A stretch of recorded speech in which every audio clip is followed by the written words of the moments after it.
চারটি প্রশ্ন আপনার জীবন পাল্টাই দিতে পারে। না সুবহানাল্লাহ করে যাইয়া বললেন, এখানে সুবহানাল্লাহ বললে গুনাহ হবে, তো একটু আস্তে করে বলেন সুবহানাল্লাহ। কয়টি প্রশ্ন? চারটি প্রশ্ন আপনার জীবন চিন্তাধারা পাল্টাই দিতে পারে। এক নাম্বার, আয়নার সামনে দাঁড়িয়ে নিজেকে প্রথম প্রশ্ন করবেন, এই তোরে কে পাঠাইলো?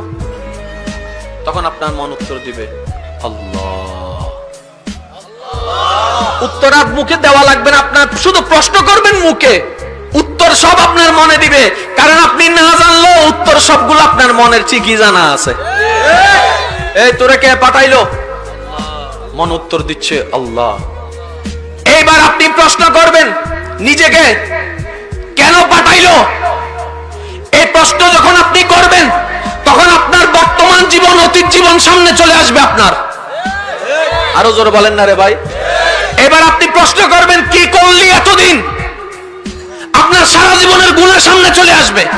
যখন আপনি 4 নম্বর প্রশ্ন করবেন কি নিয়ে ওনার সামনে যাবি, তখন আপনার হাসর আপনার সামনে চলে আসবে। আর একটু জোরে বলেন না রে ভাই। প্রথম প্রশ্ন কে পাঠালো, উত্তর দেওয়া লাগবে না ভাই, নিজের মনকে উত্তর দিলে চলবে। কে পাঠালো, উত্তর আসবে। দ্বিতীয় প্রশ্ন কেন পাঠালো, আপনার উত্তর চলে আসবে, ঠিক আছে। তৃতীয় নম্বর কি করলি, চতুর্থ নম্বর কি নিয়ে যাবি। এই 4টি প্রশ্ন, গভীর মনোযোগ, এই 4টি প্রশ্নের উত্তর যেই দিন আপনার মনে ফিল আপ হয়ে যাবে, এতটুকু বুঝে নেবেন আপনার মনে ঈমানের আলো জ্বলতে থাকবে।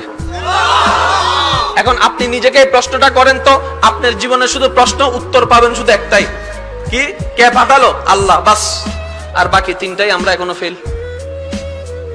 কথা কয় না, বাকি 3টাতে আমরা এখনো ফেল, 0 আন্ডা। কেন জানেন? আমরা নিজে কামাই যদ্দূর, অন্যের বদনাম করে হারাই ফেলে তদ্দূর। আমরা নিজে কামাই যদ্দূর, অন্যের গীবত করে তার চাইতে হারাই ফেলে আমরা তার চাইতেও বেশি। আমরা কামাই যদ্দূর, হারাই তার চাইতেও বেশি।